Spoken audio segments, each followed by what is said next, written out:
President Jahanian, members of the Board of Trustees, faculty, distinguished guests, proud parents and families, and above all, the Carnegie Mellon class of 2026.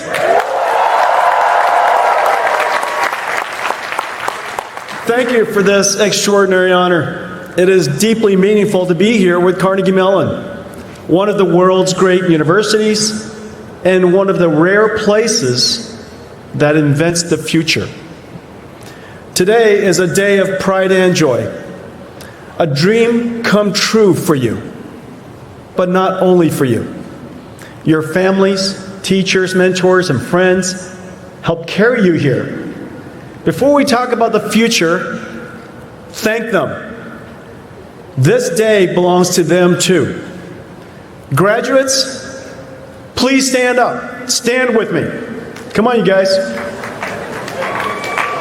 Especially, turn to your mothers and wish them a happy Mother's Day.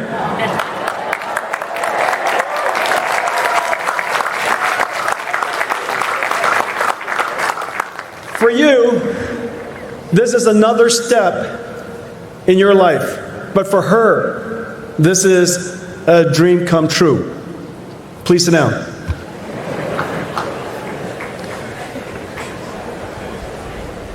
CMU students, like robots, take instructions one at a time.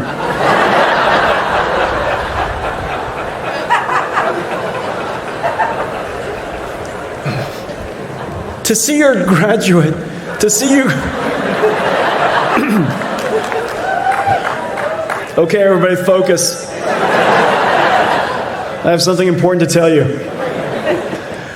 To see you graduate from one of the world's great institutions, this is her moment too. My mom and dad are deeply proud of me as well. My journey is their journey. I am their dream come true. And their dream was the American dream. Like many in this audience, I'm a first-generation immigrant.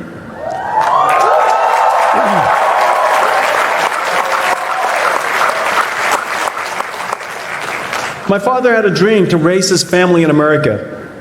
When I was 9 years old, he sent my older brother and me to the United States. We ended up at a Baptist boarding school in Oneida, Kentucky. Coal country, a town of a few hundred people. 2 years later, my parents left everything behind to join us. They came with little to nothing. My father was a chemical engineer. My mother worked as a maid at a Catholic school. She woke me up at 4 a.m. in the morning to deliver newspapers. My older brother got me a job as a dishwasher at Denny's, which at the time felt like a major career advancement. That was my view of America. Not easy, but full of opportunities. Not a guarantee, but a chance. My parents came here because they believed America could give their children a chance. How can we not be romantic about America? I went to Oregon State University. I met my wife, Lori, when I was 17 years old. I was the youngest kid in school. We were sophomore lab partners. She was 19.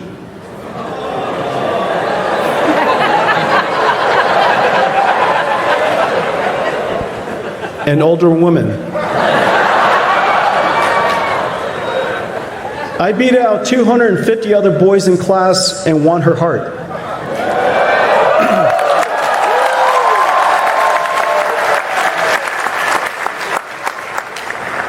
We've now been married for 40 years.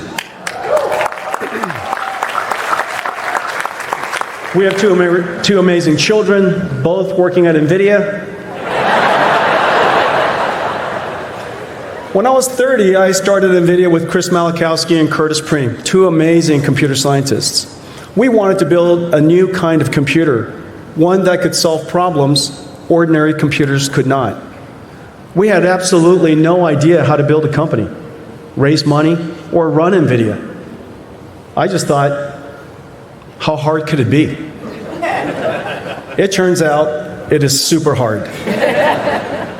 Our first technology didn't even work. We nearly ran out of money. At one point, I had to fly to Japan and explain to Sega's CEO that the technology they contracted us to build would not work. Asked to be released from a contract we could not complete. And then asked that they still pay us. Without the money, NVIDIA would vaporize.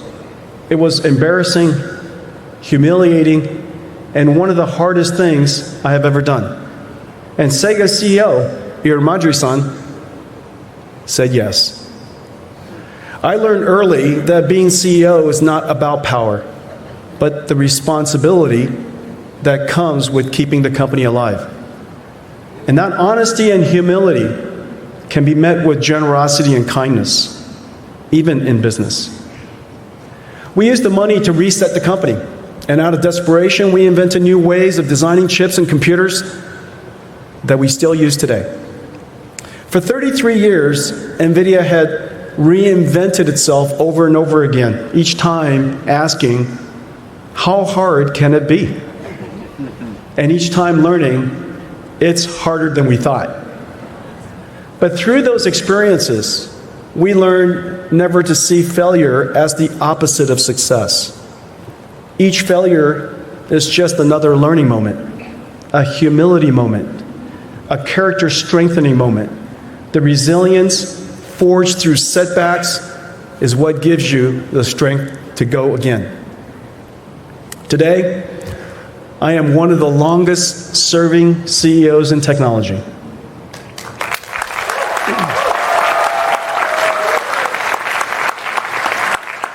NVIDIA, the body of work I share with 45,000 extraordinary colleagues, is my life's work.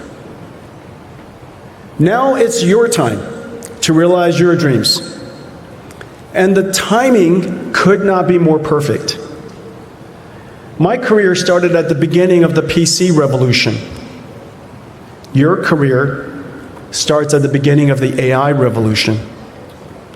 I cannot imagine a more exciting time to begin your life's work. AI started right here at Carnegie Mellon.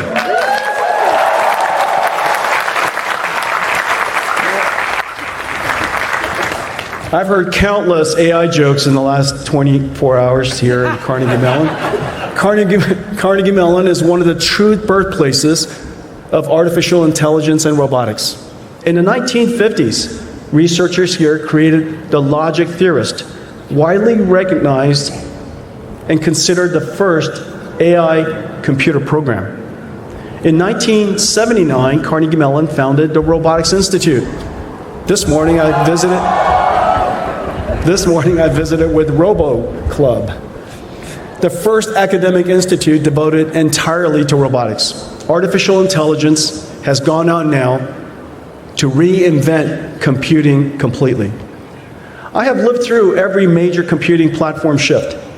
Mainframes, PCs, the internet, mobile, and cloud. Each wave built on the one before. Each expanded access, each transformed industries and society. But what is about to happen now is bigger than anything before. Computing is undergoing a complete reset, not since modern computing was first invented. For 60 years, computing worked the same way. Humans wrote software, computers executed instructions. That paradigm is over. Artificial intelligence has reinvented computing, from human coding to machine learning, from software running on CPUs to neural networks running on GPUs, and from following instructions to understanding, reasoning, planning, and using tools. A new industry has emerged to manufacture intelligence at scale. Because intelligence is foundational to every industry will change. For many, AI creates uncertainty. People see AI writing software, generating images, driving cars, and naturally wonder what happens next. Will jobs disappear? Will people be left behind? Will this technology become too powerful? Every major technological revolution in history created fear alongside opportunity. When society engages technology openly, responsibly, and optimistically, we expand human potential far more than we diminish it. So first and above all, we must be clear-eyed.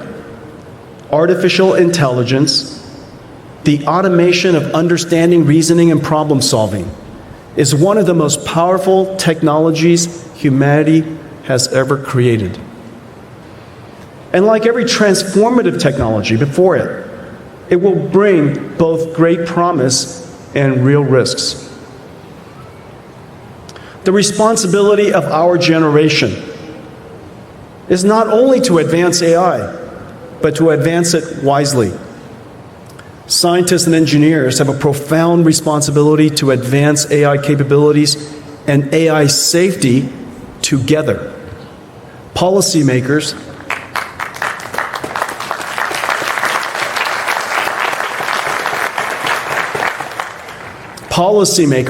have a responsibility to create thoughtful guardrails that protect society while still allowing innovation, discovery, and progress to move forward. History shows that societies that retreat from technology do not stop progress. They only surrender the opportunity to shape it and to benefit from it. So the answer is not to fear the future. The answer is to guide it wisely, build it responsibly, and ensure that it benefits reach as many people as possible. We should not teach fear of the future. We should engage it with optimism, responsibility, and ambition. Only a fraction of the people in the world know how to write software. Now, anyone can ask AI to build something useful. A shopkeeper can create a website and grow a business. A carpenter can design a kitchen and offer new services to clients. The AI writes the code. Everyone is now a programmer. For the first time, the power of computing and intelligence can truly reach everyone and close the technology divide. The first time. And like electricity and the internet before it, AI will require trillions of dollars of infrastructure investment. This is the largest technology infrastructure build-out in human history, and a once-in-a-generation opportunity to reindustrialize America and restore the nation's capacity to build. To support AI, America will build chip factories, computer factories, data centers, and advanced manufacturing facilities across the country. AI gives America the opportunity to build again. Electricians, plumbers, iron workers, technicians, builders, this is your time. AI is not just creating a new computing industry, it is creating a new industrial era. Powering this new infrastructure will require enormous amounts of energy. But it is also driving one of the largest investments in energy infrastructure in generations, modernizing the grid, expanding power generation, and accelerating sustainable energy. And yes, AI will change every job. But the task and the purpose of a job are not the same. Many tasks will be automated. Some jobs will disappear. But many new jobs and entire new industries will be created. Software coding tasks are increasingly automated. But using AI, software engineers can expand the search for solutions, allowing them to tackle far more ambitious challenges. Analyzing radiology scans is increasingly automated. But using AI, radiologists are elevated to better diagnose disease and care for patients. AI does not replace human purpose. It amplifies human capability. That is why, even as AI writes more code and analyzes more scans, demand for software engineers and radiologists continue to grow. AI is not likely to replace you, but someone using AI better than you might. So a good thought experiment is this. Do we want our children to be supercharged by AI, or be left behind by those who are? No parent wants their child left behind. So let us build AI safely. Let us also imagine an optimistic future, one our children are excited to be part of, inspired to help build. So we can and must do 4 things at once. Advance safely, create thoughtful policies, make AI broadly accessible, and encourage everyone to engage. Everyone should have AI. Opportunity should not belong only to the people who can code. Class of 2026, you are entering the world at an extraordinary moment.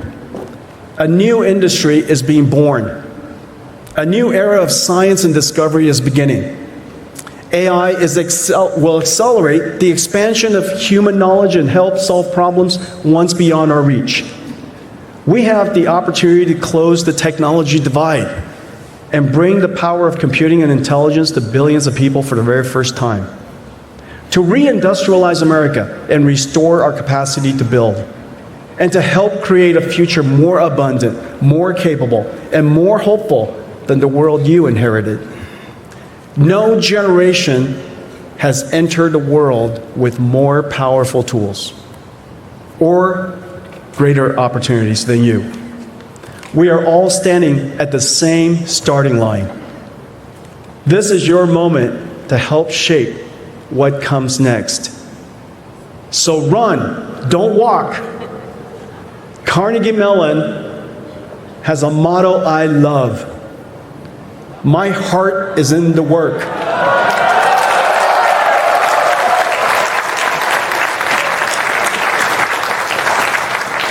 So put your heart in the work. Build something worthy of your education, your potential, and the people who believed in you long before the world did. Congratulations, Carnegie Mellon, class of 2026.